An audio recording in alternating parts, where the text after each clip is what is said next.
Welcome, everyone. We are having another Ask Tom office hour session, and today it can get as technical as you want. Loic is the main presenter. He compared different binary JSON formats, and he built like a tool that visualizes this, so it's going to be very exciting.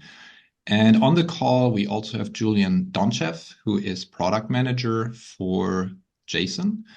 And as part of this comparison of binary formats, we obviously also look into Oracle's format, which is called OSON. And we do have the inventor, Zhen Liu, on the call here. So I don't think there's any question you can imagine that he won't be able to answer. And we also have Josh Spiegel here on the panelist list, and he implemented the Java encoder and decoder. And with this, almost handing it over to you, Loic. Just as a comment for the audience, ask as many questions as you want, so you can put them in the chat or in the Q&A, and we will be monitoring it and forwarding this to Loic. And with this, Loic, you're the star here. It's your show. Please go. Thank you, Beda. Thank you.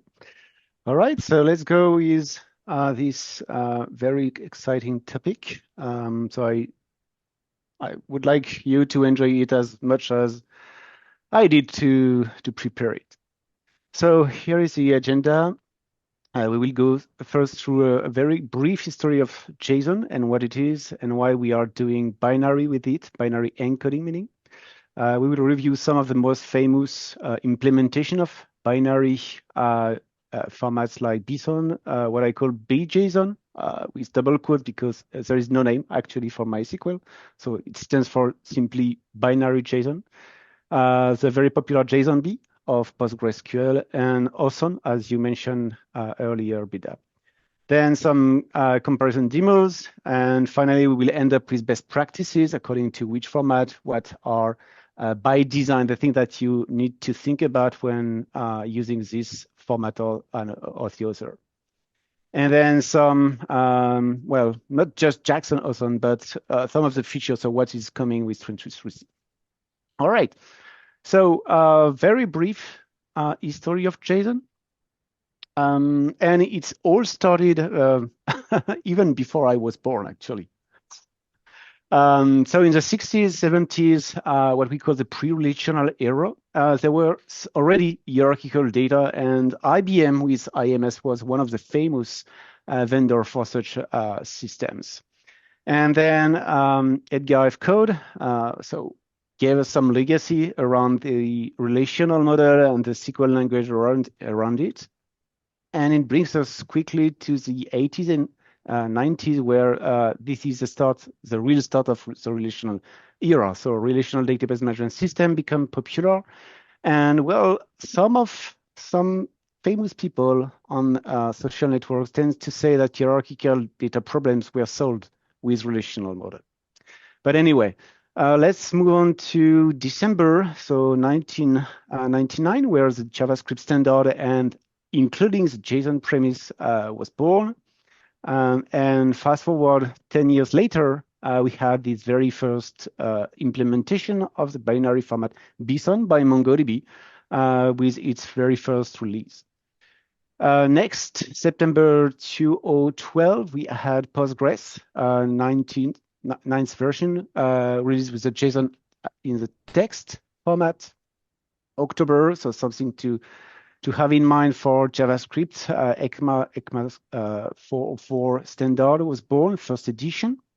1 year later, we have the release 12.102, which came with JSON support as a text for the beginning.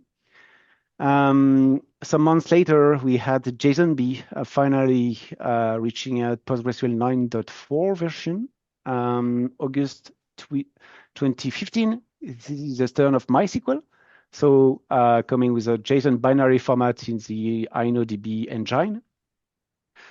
Something that we may talk about during this talk relates to the extended JSON version. So some extended version of the JSON itself brought by MongoDB. So this is the V1.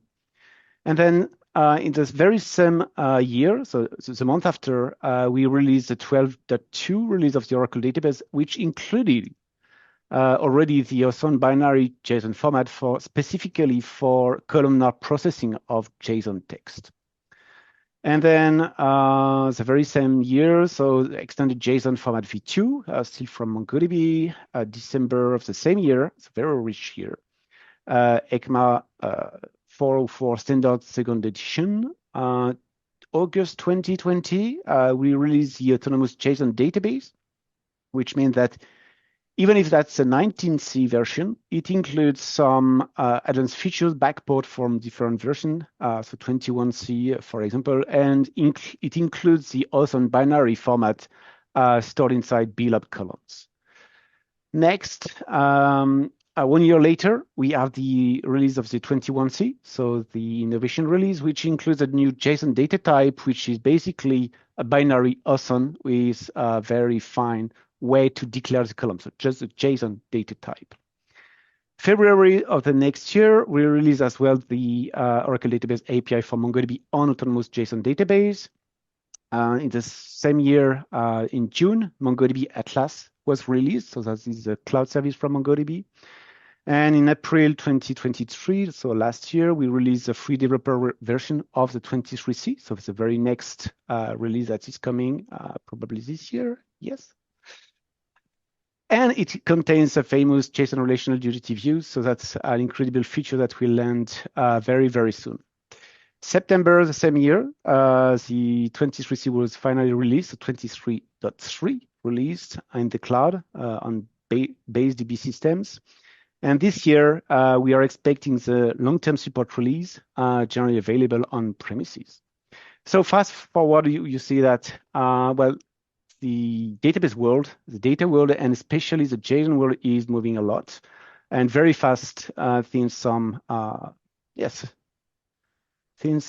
So yes, more than 12 or 15 years actually, since MongoDB was released, the first version.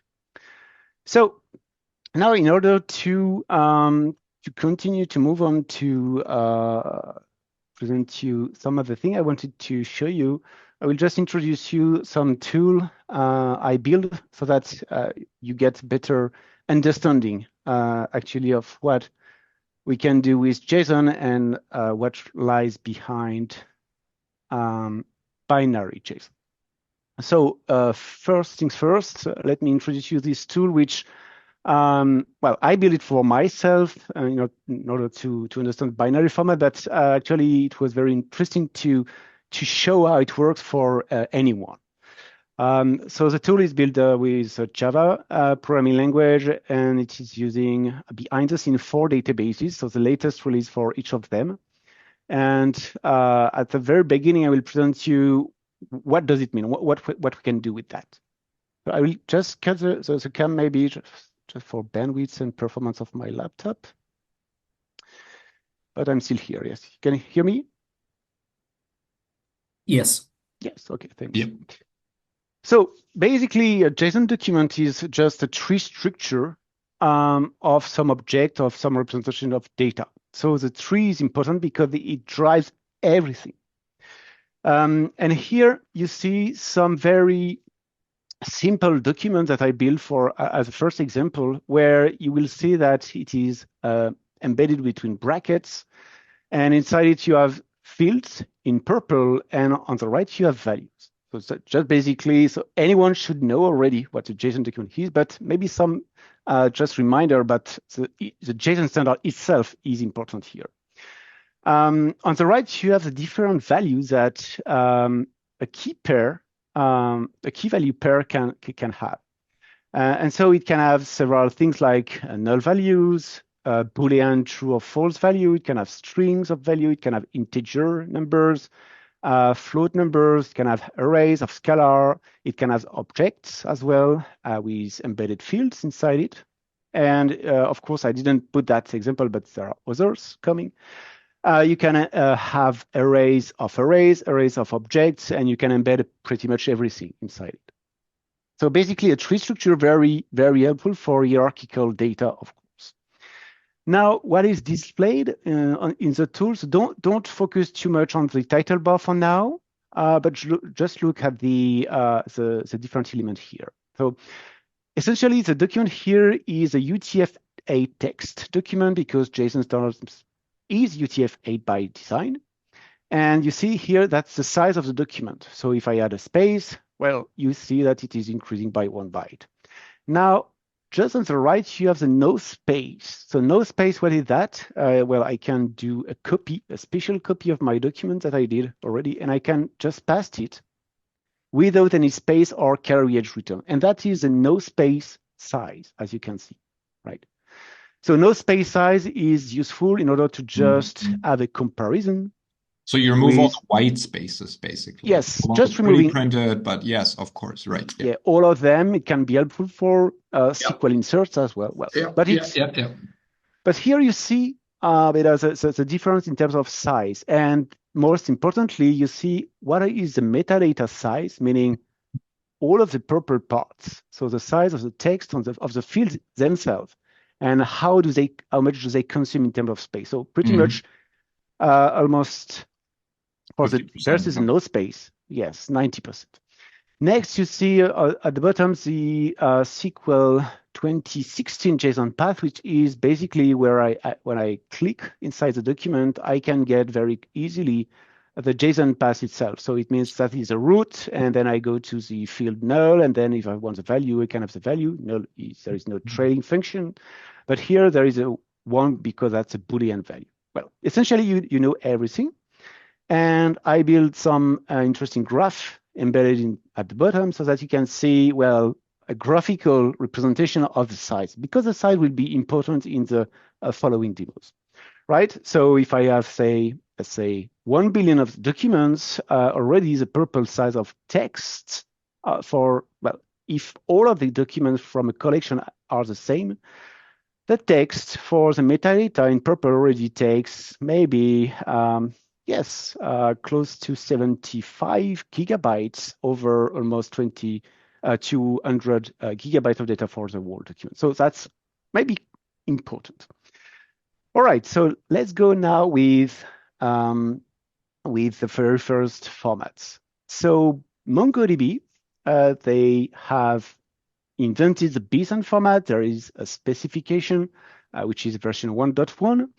And already what we can say is that they, of course, support all of the scalar data types that the JSON standard is providing. But it has improved it using some extended JSON notation we'll see after, in order to have more scalar data type than just what the JSON standard provides, like extended real numbers, so more than 8 bytes, but as well binary, binary types, which can be which can have subtypes like function code, UUID, MD5, encrypted BSON, compressed BSON column, and so on and so forth. The most known one is definitely the object ID type, but you can have as well UTC datetime, so the epoch one, so the epoch data type, regular expression, JavaScript code, timestamp, which is more internal to MongoDB. And there are others that have been present in previous BSON version and that have been deprecated, like DB pointer, symbol, or others. Now, if we look at the format itself, so what I can tell you is that if I show you a BSON document now, well, essentially that's very, very binary-like, right? So it could look like this in some ID editor, but I just provided a way to see, well, and highlight a field. And so you can see how they are embedded inside the BSON representation itself. So here I'm using and that's an important aspect. I'm using the, what is it called? The raw BSON document in Java, and I'm using the client-side encoder and decoder for this raw BSON documents, so that I can not use any database and I can just have a disconnected application which manages already BSON documents. Mm-hmm. Now, the interesting thing is that if you look at the different values, you see that on the right, when I move down from field to field, the documents say that, well, anything is stored in the very same order, right? So if I move, let's say, a float from this position to the one above, it becomes the first. And that's one important criteria of the format itself. The other thing that is really interesting is how the fields are encoded themselves. So for example, a null value is taking 1 byte exactly. A true is 1 byte, false is 1 byte, and essentially the format itself is a stream of key value pairs, and even for arrays, and we will see that just in a moment. So for example, if I look for the float, that's a number, and guess what? Here is the type of the field, which have the float ending by the 0 char for a string in C. And that is the field names. And then here is the value, the number, which is encoded over 1, 2, 3, 4, 5, 6, 7, 8 bytes. And then the field after that, which is a null value. So it's the code type, the end, and then you add the null value, which, well, don't necessitate any value behind it. So that's kind of some optimization, and so far and so forth.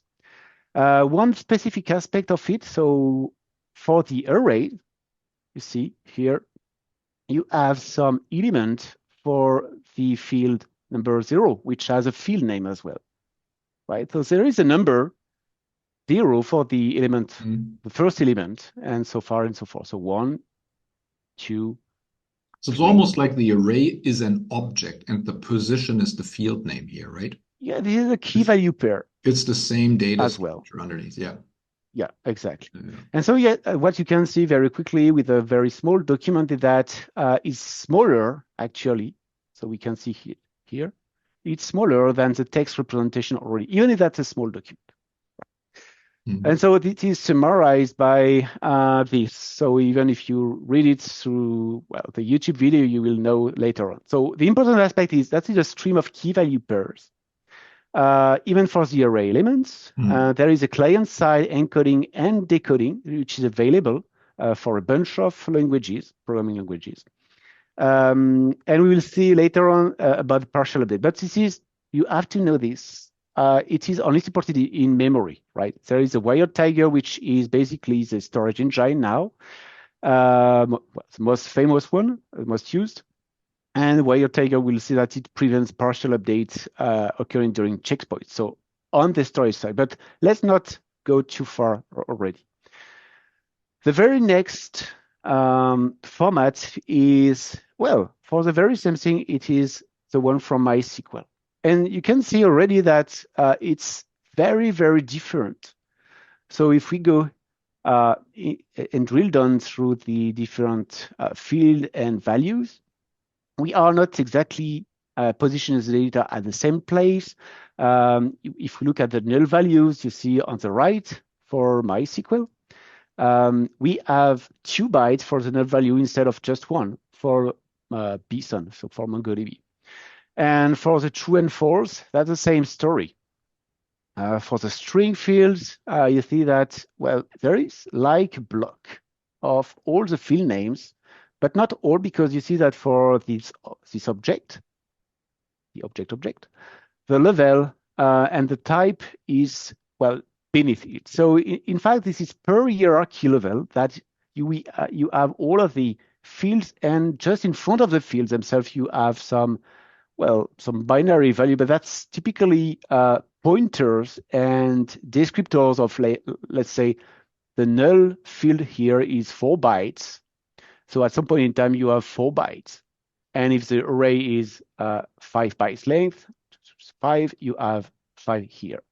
And you have as well the data type. And so this is kind of another way, not streaming, but another way to present the metadata themselves. One very interesting aspect of it is that with MySQL, you have the same way to encode a bunch of the different scalar values, so meaning null, boolean, string, numbers, and all of that. But there is a specific part of MySQL which allows you, if you do that in SQL or only, you can encode dates, timestamp, but using the MySQL types. So there is a very specific way to encode native MySQL data types.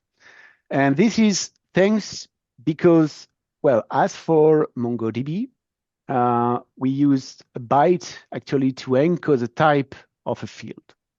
This is not true for all of the formats. So that's an important aspect I'm mentioning here. What else can I say? Yeah, the position of the fields here can change, but essentially the sort is done, and you will see that it is exactly the same way as for PostgreSQL. It is done by key length. So the smaller, so if I put a hey here, we should see the float disappearing here and appearing just here, you see? So this is first by key length, and then for all of the lengths that are exactly the same thing, this is alphabetic order, right? This is a way actually to sort the fields and the values as well, so that you know where you are going when you just navigate through the different JSON path expressions. So if I basically have a query on a field that does not exist in every document, let's say the field X does not exist here, then in the streaming case, you basically have to walk it to find out at the end that it didn't exist. But here, you know X has of length 1, and it would basically, you could early terminate, how I would call it. You could basically say, Yeah. hey, there is no field with length 1, X cannot be here, so I don't even have to read all the rest, correct? Correct. Exactly. And that's an important aspect for performance optimization, and even if there is no index. Yes, exactly. All right.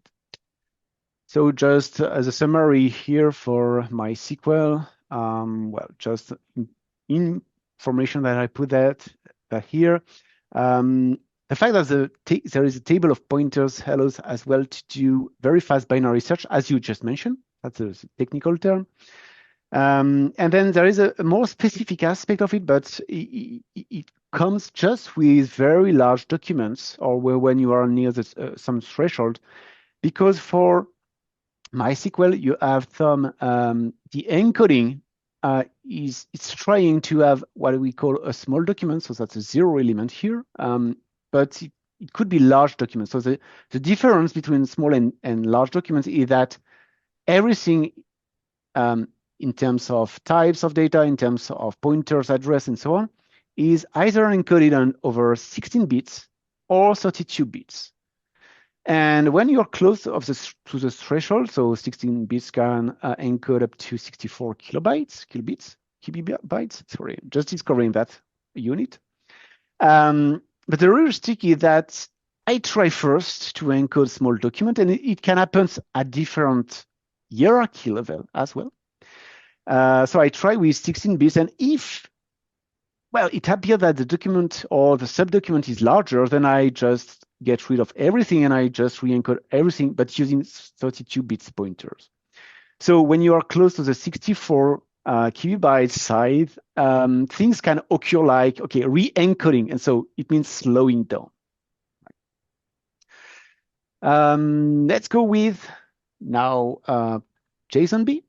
So JSONB here, well, that's a pretty much some very similar format to MySQL, but still not necessarily exactly the same. So some of the most interesting differences are like null values are encoded over 4 bytes, true and false values as well, 4 bytes, and then there are exactly the same way to sort the fields.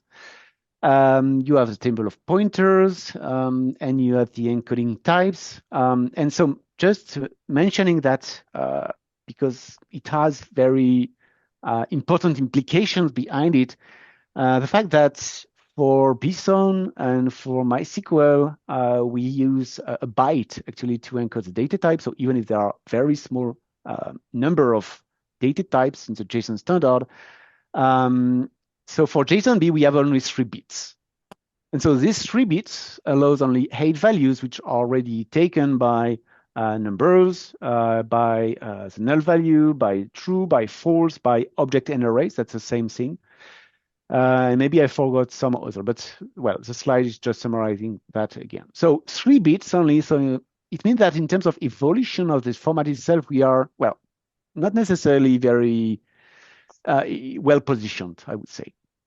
In the other aspect of it, well, we don't see it here necessarily. Let me just check quickly if we have one. There is one specific optimization that occurs, and maybe not with this document. I will take just another one just to show you. And this is the fact that, yeah, that one here. Here, you see here it's, well, not necessarily very well, but this is bold gray. And the bold gray here means that this is actually for 4 bytes alignment. So, well, this is a very specific optimization, and I think that's just for maybe when memory mapping or loading documents right into memory, you can already expect the values to be memory aligned. So it gets faster for processing, but it consumes space definitely at the storage layer, right? So, for example, if I just increase the contribs field names, you will see that the size will not change because I could add up to 3 different chars, 1, 2, 3, without moving anything else inside the format, but maybe some pointers that you can see moving here, right? Just here. Yeah, that's and interesting. So on average, you will lose like half of it, right? So the alignment yeah. Yeah, it depends upon the field types. Right, but on average, like if you say like field length is equally distributed, then the alignment will basically, what is it, 2 bytes you will lose? Up to 3, right? Because it is a 4 okay, bytes alignment, and not for all data types, but numbers especially are concerned here. And already regarding the size, you see that well, it's taking more space for small documents like this or the other one here, and even more that it's text representation. Oh wow, it's even more than text. Interesting, yeah. So just the summary again. So JSONB, one of the important aspects is there is no additional data types. We have FerretDB with its BJSON attempt that treats to put inside JSONB some BSON documents. So if you have the time, there is a link, so maybe we can provide that for the replay. But you can see that, well, it's not getting very, very nicely into or it gets nicely into a double serialization, as I call it. So you don't have extended support for data types, but you have some JSONB value formats, which are present just from RAM representation. So you can have date and timestamps in this case. And upon that, I think we are done for everything. Maybe so one comment on these additional data types. Like very often JSON is used as like a format between application and persistency layers. So a lot of developers use the JSON and then map it to application objects like Java objects, for example. And programming languages typically have different numeric data types. They obviously have temporal data types like timestamps and dates, for example. So this is one of the big shortcomings of JSON, in my opinion, that there is nothing for dates and timestamps. So many of these binary formats, as you explained, support it, like MongoDB supports it. So it's a bit surprising that people come up with like a binary format and they don't solve the date and timestamp problem. It's basically a string in a certain format, but you kind of have to parse it to see that this string is actually a date. So each time a JSONB document is loaded from, let's say, storage, well, for dates and timestamps access, we have to parse it again and again. Sure. Yeah. So from that perspective, it's yes a bit strange, but that's And a even design worse, choice. yeah, even then worse for numbers, you have like different numbers can have different ranges and precision, right? You can have like doubles and integers and Yeah. different numeric data types. And Well, just saying everything is a JSON number sounds odd. I don't know. yeah. Here, Postgres has a very specific way to encode numbers. Okay. So I'm not necessarily concerned here, and I Okay. can show you later on. But it can support well very very long numbers. So no issue here Okay. from my test. Okay. Yeah, so let's go with the final one. So the OSON. And OSON is a bit different in terms of encoding format because, well, it stands with different aspects of it. So first of all, when I want to present, this is V1, right? And there are different versions of the format Maybe here. let's say that So OSON, the O in OSON, the first O stands for Oracle, right? So this is Oracle yes, databases binary format. Yeah. yeah, that's it, that's it. Yeah. And even if that's not clear, well, you have the, the logo here. Oh, okay. There's the But logo. I see. no, it's hidden by the Good. graph, but well, yeah, that's true. Okay. Yeah, so there is very nice paper written by all of you guys, and so I will just put the link later on the slides. But already a very very rich source of information. So essentially, the OSON format is a bit different because, well, you will see that there is a kind of header first, and then there is a dictionary in front of it, plus some other metadata information. And at the end, you get access to the tree structure, which essentially is a pointer and to the dictionary, so that you can just get access to the field names and pointers to the field values. So the very basic differences is that, well, we don't see that very much here, but if we look at this one, and if I put, let's say, MongoDB close to it, if you look at the awards array, so you see that the awards array has two objects here. And the two objects repeat the fields, of course, because that's how JSON works. So the award here, the field, is here, and it is here as well.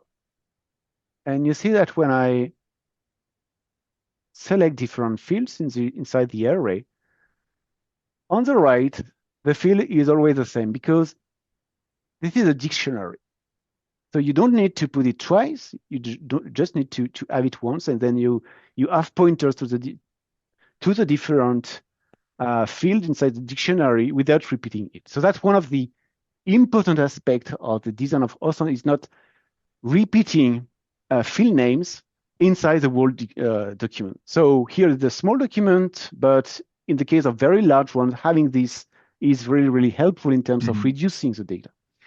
The other important aspect is that this dictionary is placed at the top of the document. And so you will see when we will look at the partial updates that we modify essentially very, very few small pieces of the document, and we can read very fast the first blocks of an OSON document containing the dictionary. And so we can do fast search, does the field exist, and so far and so forth. Another interesting thing around OSON is that you see there are different flags in the title screen. And so if we look, for example, at how the different formats behave with duplicate field names, here is how it works. So let's maybe not take ID because it is very specific for MongoDB, but let's say I have another field called name, and I will put it as a string. And I can do that, right, with the standard. But you see here that you see two things here. First, well, MongoDB is okay with that. So there is twice the field names. And so you have the object and you have my first name, UTF-8 encoding, by the way. So no problem with BSON and duplicate values. But when you look at JSONB, that's not exactly the same story. And what it kept is that just kept the second one. And I can do this, take this and put it afterward, and then you get the second one. This So is actually objects. really worrisome because per JSON RFCs, the field names in a JSON object are not ordered. So if you would extract or if you would fetch a document out of the database and let's say you map it to an application that changes and it returns it back, it can change the order of these fields. They're semantically the same. So any rule that depends on the ordering of field names in an object, it's quite random at this point because as per definition, there is no order. Yeah. This is like saying in math, there is an order in a set, and every mathematician would say, no, there is no order of elements in a set, and don't pretend there is one, and you will cry if you try to do that. Yeah. So yeah. Yeah, I know. And so that's why there is an error with the OSON format, but there is some flag that you can enable for duplicate key support, which allows you to get your two objects. Well, if you don't like. do it. But this is explicit, right? Yeah. This is explicit. Yeah. The other thing that we can have with this OSON format is some very interesting aspects, which are properties of the document, and that tends to be very automated in the latest release, the incoming 23C. So we have, for example, so we'll just get rid of these duplicate keys here instead. And the other thing that we have is, just let me, this one and this one. This is the fact that we can, for example, use, so we have pointers, let's call it pointers to the fields, and we can encode them to point in an absolute position or a relative position. And so if I enable relative offset positioning, so it's just a flag, you see some values are changing because we are pointing relatively. So it means, for example, in an array, because the fields may be in the same order and repeating again and again, we will have repeated value of the pointer. So look in 2 bytes, especially for numbers and scalar in that types, Booleans and null values, for example. And so what it is done for is that there is another aspect of documents, which are the compressibility, right? Because if we go back with the storage thing, we can see that, well, we can compress. So basically, you see that already the OSON format is very small for these sample documents, but then you can add compression over it. So for very small documents, it's not getting very far in terms of compressibility. And is that really useful? What is overhead in terms of CPU processing and so on? So we have some threshold, and other formats have them as well. And you can see that for MongoDB, we have different storage compression types like Snappy, which is a default, but we have zlib, zstandard. With MySQL, we only have zlib, and with JSONB, Postgres, we have PGLZ historically, and in the latest versions, we had the LZ4. So it comes with very interesting compression aspect or trade-off with CPU processing, especially with toast behavior, the toast mechanism for JSONB documents. So we will come to that in a moment. So the relative offset will help definitely, for example, for larger documents. So here is another one. And you can see that if I disable relative offset, it gets larger. So relative offset actually helps. There are other techniques like simple value sharing or last value sharing, which is really, well, you don't see that a lot, but for repeating values, let's say if I take that one and if I repeat it again, you should see that on the right with last value sharing enabled, the document gets smaller. Why? Because it's just repeating the last value. So copying that completely.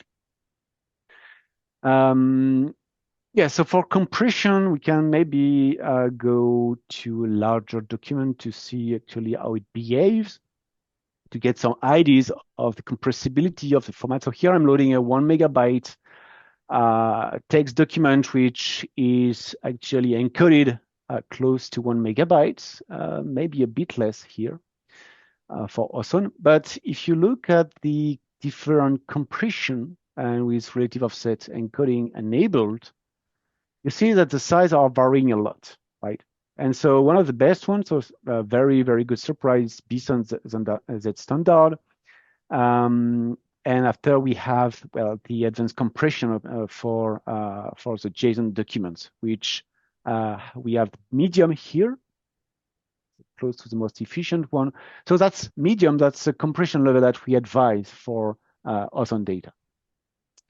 Low is using less CPU, but well, with a lower compression ratio, medium in the middle, and high is the highest one we can provide for JSON. Yes, you had a question? Was there a question? No, I thought there was someone speaking. Anyway, No. so yes, and here again, the zlib as a relative offset compression, as you can see, is definitely helping to reduce even more the storage size for OSON.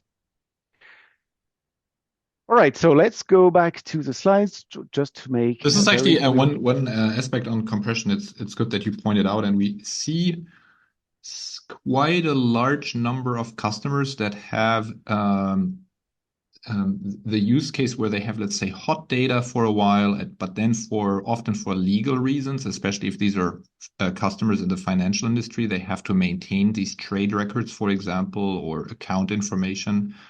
And they either already store the base data as JSON, or they convert even like the data of relational applications to JSON and then store it in a compressed manner. So their compression as well as queryability is quite important. And it's interesting, you may ask, hey, if I have like a relational application, why should I store my data as JSON documents? And the reason is that with JSON, you have like a self-contained schema. So your application may change. Likely it's going to change over many, many years. If you have to maintain it for 7 or 10 years, there's quite a chance that even like an original app gets replaced by another one. But if these records are converted to JSON and stored as JSON, you can always read them, even if the app is long gone. So this is why having different means to compress OSON here is quite valuable. But go ahead, please. I don't want to. No, that's a very good remark. So self-contained format is really, really important. Yeah. And just a quick time check, Loic. We have about 15 minutes left. 15 minutes, yeah. So I will go in a very, very interesting aspect of it, which we call the partial updates.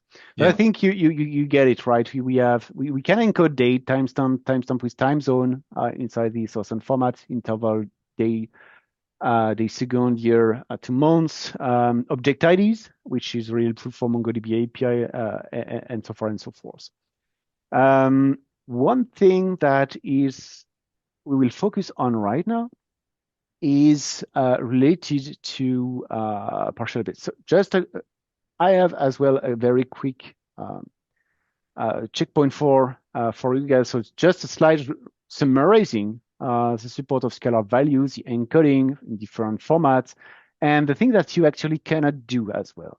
So for example, interval day to second, you don't have them in BSON. You don't have timestamp with time zone in BSON as well. So even if you can use date or date time right here, you have not the possibility to store time zone. So you need to use another field. So that's for best practices. All right, so moving on to another aspect. So this is a partial update. And here with partial update, so I'm already at the very right place. I will just stop compression, disable storage and logos as well.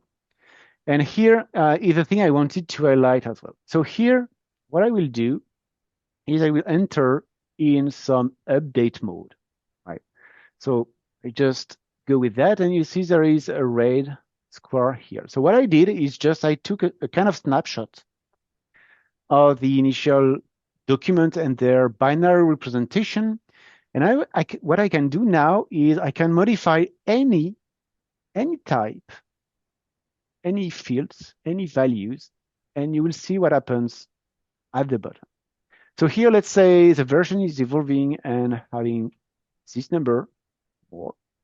And so what I do is I compute the difference between the two, so the original document and the new one in text format, and I build the statements or commands, so SQL statements for the three last ones and the MQL command for MongoDB that will make evolve the document using the partial update API they all have, and see how it behaves in terms of, well, you will see interesting aspects. So first, I will modify another one like this.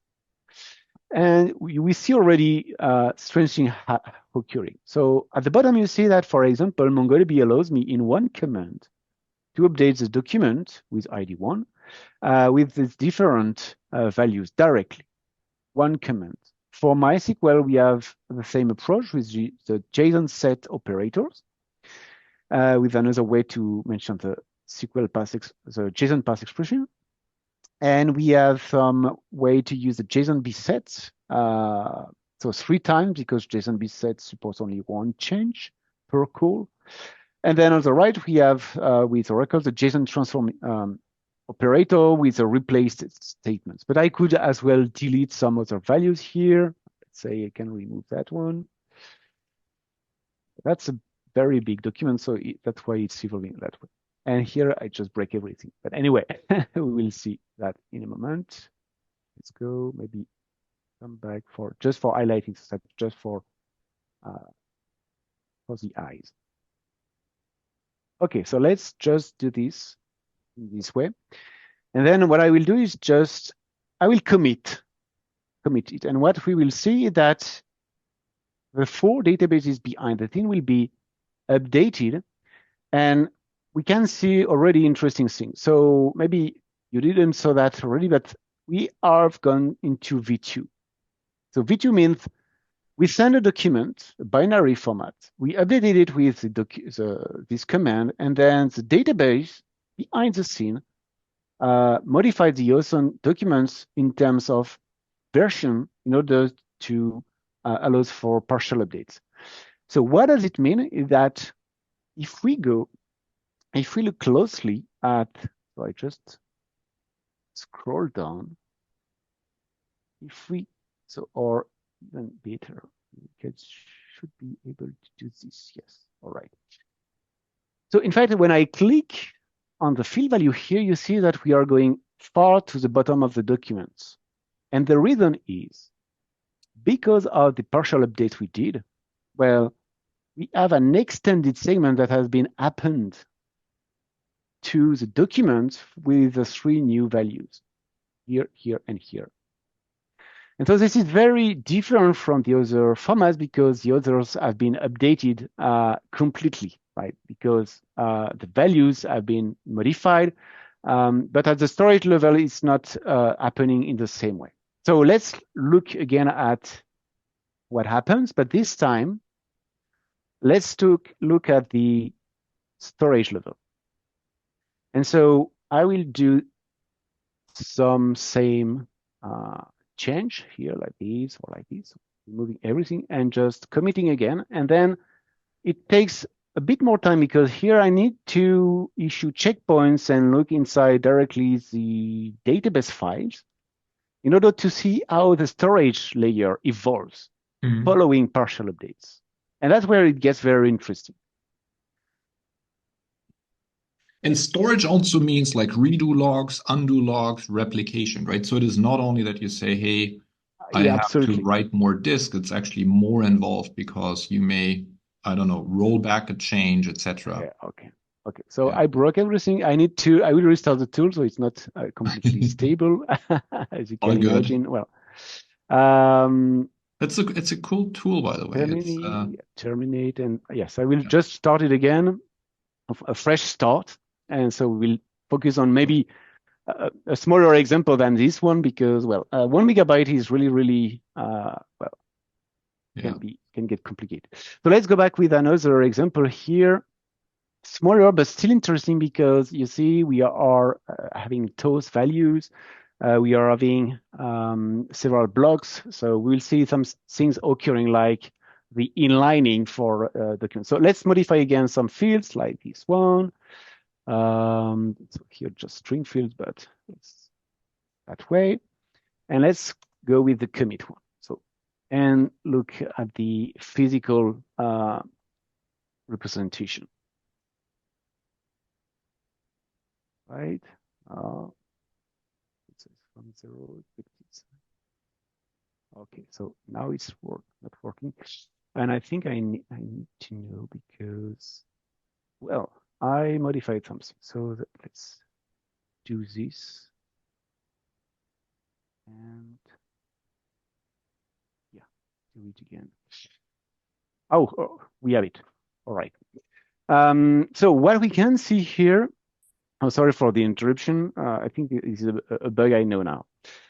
What happens? So we did one update in the MongoDB document, but as I told you earlier, where Tiger doesn't support partial update as a storage layer. And here it is, we have two documents. So the ones inserted in blue and the one updated in green.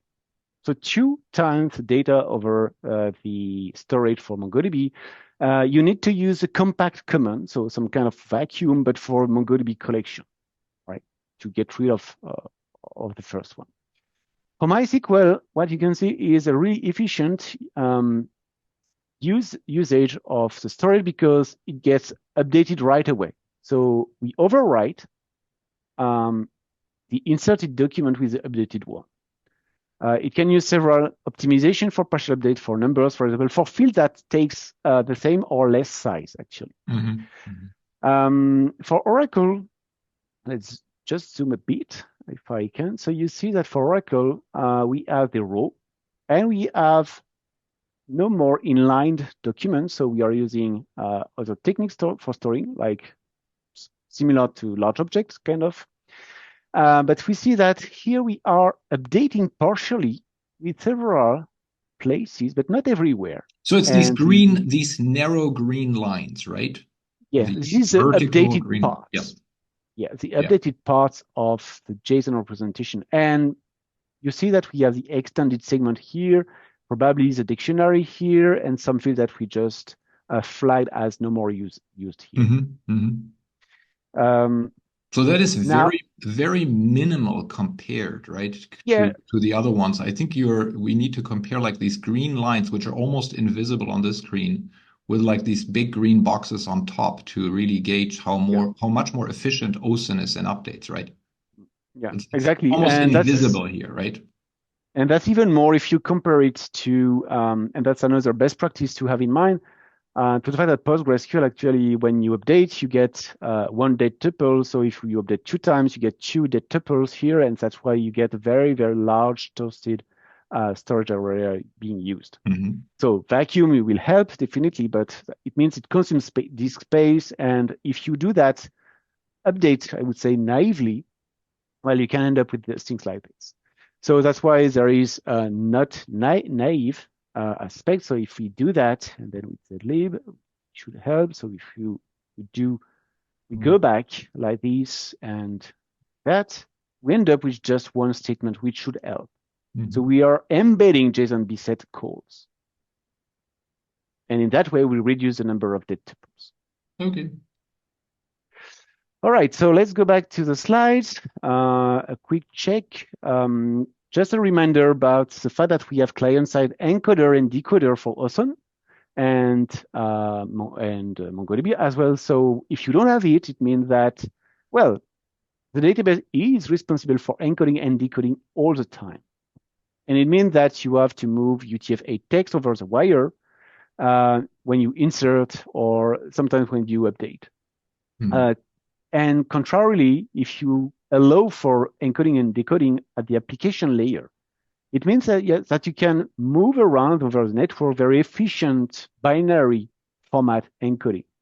And sometimes if you just want to do iteration of objects, you just well, need power at the application layer, and you can just offload it directly to the client. And so use the compute power for database for more interesting operations. So that's a global comparative table. So it just summarized everything that we said. It mentioned as well the maximum size after encoding that is supported by the format. So 16 megabyte for MongoDB BSON, 1 gigabyte for MySQL BJSON, up to this size for Postgres, and 32 megabytes for OSON. What else can we mention? Maybe the ideal encoded size for best performance, like one page for BSON, even if there is the in-memory representation and checkpoints, but at least you guarantee that it will be reduced for every access at the storage layer. So in case of checkpoints occurring randomly, I would say. 16 kilobytes is a page size, default pages for MySQL, and for reasons like toast and compression occurring for JSONB, well, 2 kilobytes is the ideal size, but of course, you can have megabyte size documents. So, well, expect slower processing in case toast and compression occurs. That's why we advise for AZ4 instead of PGLZ, for example. And 8 kilobytes, because that's starting with 21C, it's being inlined. So if you understand with lob aspect, so it's stored close to your row. Yeah, the sequential format, so the string format from BSON, well, expect to have indexes, because otherwise you need to parse the full documents unless you find the field you are looking for. Well, we spoke about the duplication, partial updates, and storage. Yeah. Mm-hmm. So in terms of, maybe we will end up with this slide, or we already mentioned it. Just let me go through. Yes, I put some interesting links for speed impacts. And the JSON schema in 23C as well will be interesting because it allows for specifying which extended type you want for a given field. So even if you insert a string, the database will know that it is, okay, this is a date or this is a timestamp. Mm-hmm. And so with OSON and 23C, things are continuing to evolve. With 23C, we'll provide encoders and decoders inside the driver for all of these languages. There is a JSON API coming for the Java world, so meaning supporting OSON directly. We have put a bunch of OSON optimizations inside the format for 23C. There will be as well interesting convergence with the new vector AI search that will embed vectors directly inside OSON format instead of just having arrays of numbers. And yes, this is an enabler for the MongoDB API, the incoming aggregation pipeline. So yeah, on time, but if there are questions. Yeah, excellent presentation. I got a question here, like your tool that you've shown, if people wanted to try this out on their own, are you going to make it publicly available at some point? Well, I need maybe first to stabilize it a bit, but that's not excluded. Absolutely, yeah. Okay, it could be so done, we'll check back on that one. And I do see there is a question on compressions. Could you compare different densities, low, medium, high of compression of OSON, particularly from performance point of view? Is there something you want to answer to that right away, or should we get back to the person that asked this? Well, I think, well, as for all compression algorithms, the more you compress, the more CPU you need. So the overhead, so you have to make the trade-off between, do you want to access it a lot or not at all? And meaning, if you have historical data, maybe you want to go with high level of compression, so higher compression ratio or smaller size. And it means that you will do that just once because you will never modify it again. So you can support the overhead for CPU. But in other ways, if you have, let's say, well, OLTP-like workload, maybe you don't want to compress your documents. So it's a bit of a trade-off, and that's why we provide low, medium, and high compression. And so you can give it a try because as well it depends upon the type of JSON document and the values you have in. And I think in general, and you said that is that read performance is not as much impacted as write performance, right? Even if you compress your JSON data, reading for the most part may still be quite great. But if you know I have historical data, but I also want to update it very often, then maybe don't compress it on high. But if you say, hey, I'm mostly reading it, then high is certainly a good choice. Yeah. Yes, and medium again is one of the most advised compression level given the test we made. So from performance at the query time and but probably if you just need to store documents for legal reasons and in your whole like application cycle, you actually never want to query it again. But if some, I don't know, legislator comes and see, hey, I want to see like trades records from like 8 years ago, then they basically issue a query, and if that may take some more time, it's perfectly fine, right? Yeah, agree. Good. So I don't see any more questions. I think you explained things extremely well, and I really love the tool because it makes because visualizing all these facts makes it really intuitive to understand it. And I think it will continue. Yeah. Sorry, it will just continue to evolve as well for other use cases that are coming. Right. Yeah. May look at it again in the future. Okay. Good. All right. Wonderful. Thanks a lot. And I will be closing the meeting then now. Bye.